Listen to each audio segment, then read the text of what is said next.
Alors bonjour, aujourd'hui on se retrouve dans une nouvelle vidéo où on va parler d'évolution AB et de ses derniers résultats. On commence avec les revenus. On a 2 milliards 66 millions d'euros de revenus par rapport à 2 milliards 63 en 2024.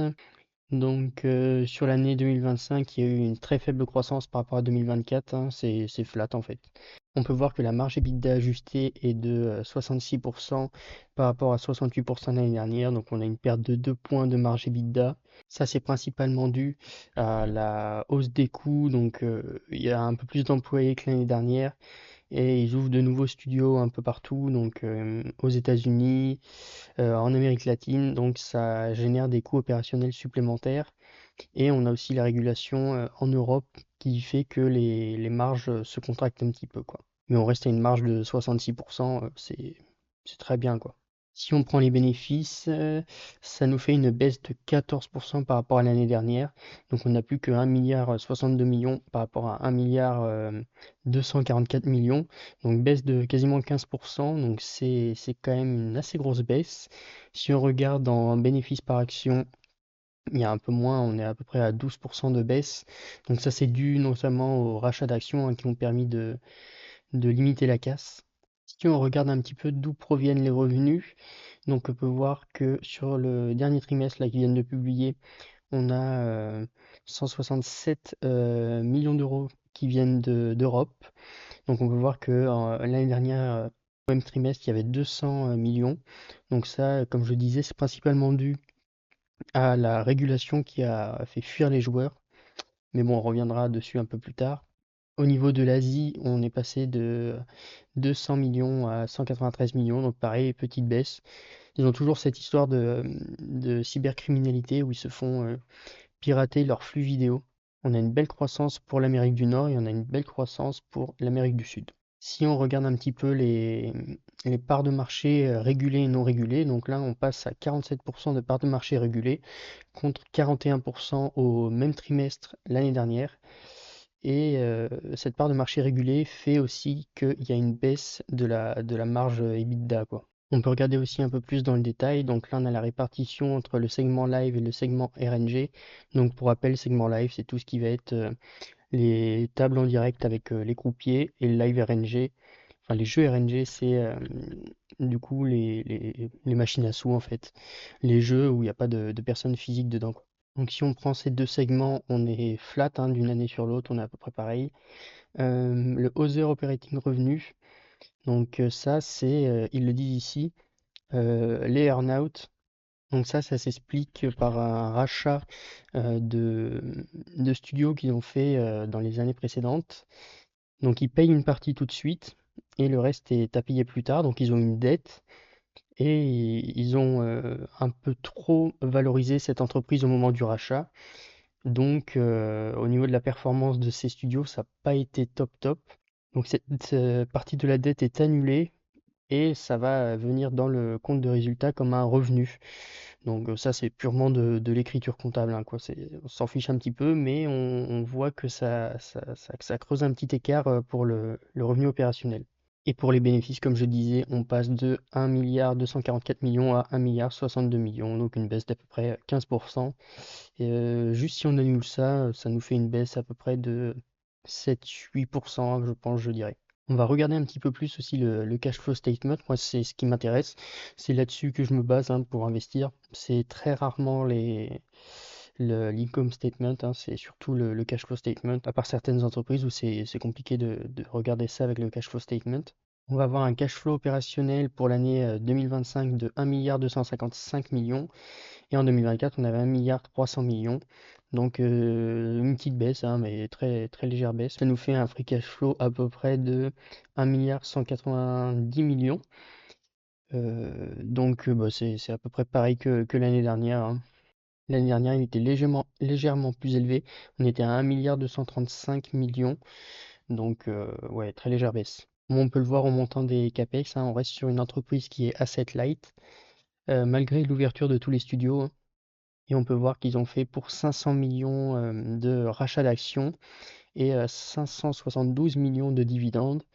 Donc idéalement, j'aurais préféré qu'il y ait un peu plus de rachat d'actions que de dividendes, parce que là on voit que le dividende a augmenté d'une année sur l'autre et les rachats d'actions ont diminué, alors que leur valorisation, elle a continué de baisser en 2025. Et donc là on est au plus bas, hein. Donc voilà, ici j'ai mis un peu les chiffres.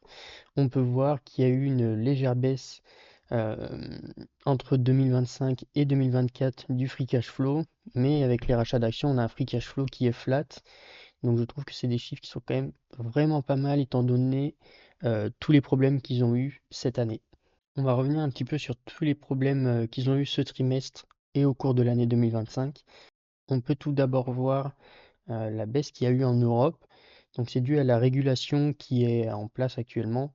Parce que sur l'année 2025, ils ont mis en place un système de cloisonnement où ils vont se conforter à la régulation européenne pour éviter d'avoir des problèmes, des poursuites juridiques, tout ça, et pouvoir eux se protéger au cas où il y a des vols, etc. Mais la régulation est tellement stricte que, il y a beaucoup de joueurs qui s'en vont en fait, qui ne restent pas sur l'opérateur européen parce qu'il y a des règles, par exemple, ça peut être des limites de montant qu'ils peuvent jouer. Ils doivent faire des pauses tous les, je sais pas, tous les 2 heures. Il y a une pause de 15-20 minutes qui est mise en place. Enfin, il y a tout un tas de mesures qui sont très strictes et qui font que les joueurs ont juste la flemme en fait et ils vont sur un marché qui n'est pas régulé, où ils peuvent faire ce qu'ils veulent, parier les montants qu'ils veulent, jouer autant de temps qu'ils veulent. Ce que le management dit aussi, c'est que pour retrouver ces joueurs, ils veulent surtout creuser l'écart entre ce qui est proposé sur les marchés non régulés et sur les marchés régulés. Donc les jeux qu'ils vont proposer, ils vont proposer des jeux de meilleure qualité qui vont faire revenir ces joueurs et ils attendent aussi un meilleur équilibre concernant la régulation. Là pour eux elle est trop stricte. Maintenant on va se pencher sur l'Asie. Donc ils ont eu énormément de problèmes cette année en Asie. Ils se faisaient pirater leurs flux vidéo et ces flux étaient mis sur le marché noir en fait et donc ils perdaient des clients, ils perdaient des joueurs, donc ils touchaient pas de commission sur les montants qui étaient joués. Et donc ça posait un problème quoi. Il y a quelqu'un qui vendait leurs produits à leur place en gros. Donc ce trimestre, on a une légère croissance qui revient par rapport au trimestre dernier. Et ce qu'ils expliquent, c'est que, comme ils l'ont dit déjà pendant les précédents trimestres, c'est qu'il n'y a pas de solution miracle comme ça où on claque des doigts, on dépense je sais pas combien et ça solutionne tout. Donc là, ils sont toujours en train d'adapter, de développer des solutions pour éviter de se faire pirater leur flux. Donc pareil, on peut voir aussi que dans le compte de résultat, on a vu que la charge de personnel a augmenté. Donc pareil, ça vient probablement aussi d'une partie pour la cybersécurité, hein. Donc ils ont un peu plus de salariés qui travaillent à ce niveau-là. Maintenant, on va passer à ce qui m'intéresse le plus. Donc c'est vraiment le développement qu'ils sont en train de faire aux US et en Amérique du Sud. Donc ils continuent d'ouvrir des studios aux États-Unis. Donc le seul problème qu'il peut y avoir aux États-Unis, c'est qu'il me semble au niveau de la régulation. Donc c'est un marché régulé qui est vraiment très rentable, mais au niveau de la régulation, ils sont obligés d'ouvrir un studio par État. Donc peut-être que ça peut augmenter les coûts au début, mais bon, une fois que c'est installé, après c'est bon, hein, il n'y a plus besoin de réinstaller. Mais du coup, voilà, il faut penser que ça peut être une grosse dépense au début, au moment de s'installer. Ici, il nous parle que, par exemple, au New Jersey, ils ont lancé une deuxième marque, Ezugi. Donc leur but avec cette marque, ça va être d'être le challenger de Evolution AB, de se placer en deuxième position pour qu'ils puissent garder ce monopole avec leur première marque et avec leur deuxième marque. Si on part un peu après en Amérique du Sud, on peut voir ici qu'ils parlent du Brésil qui grossit énormément. Et aussi quelque chose de très intéressant, c'est que leur principal concurrent qui était en Argentine a fermé, quoi. Ils ont décidé d'abandonner. Donc Evolution AB se retrouve maintenant tout seul sur ce marché. Ici, on peut voir qu'ils parlent d'une très grosse croissance aux US et du coup en Amérique du Sud. Ils vont continuer quand même d'investir en Europe, comme je le dis, pour creuser le gap qu'il y a entre les marchés régulés et non régulés en proposant des jeux de meilleure qualité. On peut voir donc ils vont continuer d'investir aux US et en Amérique latine. Ils vont même plus investir aux US et en Amérique latine parce que bah, il y a des studios à ouvrir, tout ça. La croissance est vraiment très bonne. On doit être à plus de 10% par an de croissance sur chaque segment, donc US et Amérique latine.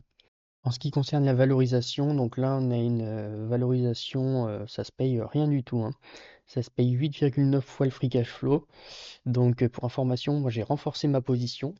J'ai rajouté à peu près un tiers à ma position actuelle. Donc ça en fait la troisième plus grosse position de mon portefeuille. Je trouve que par rapport à tous les problèmes qu'ils ont eu, la régulation en Europe, les problèmes de cybercriminalité en Asie, pareil au début d'année il y avait encore les grèves je crois en Géorgie. Euh, je trouve qu'ils s'en sortent pas si mal, hein. Si on regarde le chiffre d'affaires, on est flat. Si on regarde le bénéfice, on a moins 15%. Et si on regarde le free cash flow, on doit être à moins 3%. Donc je trouve qu'ils s'en sortent pas si mal. Donc à 8,9 fois le free cash flow, moi je rachète. Je pense vraiment qu'ils vont pouvoir relever le niveau, notamment avec la croissance aux USA.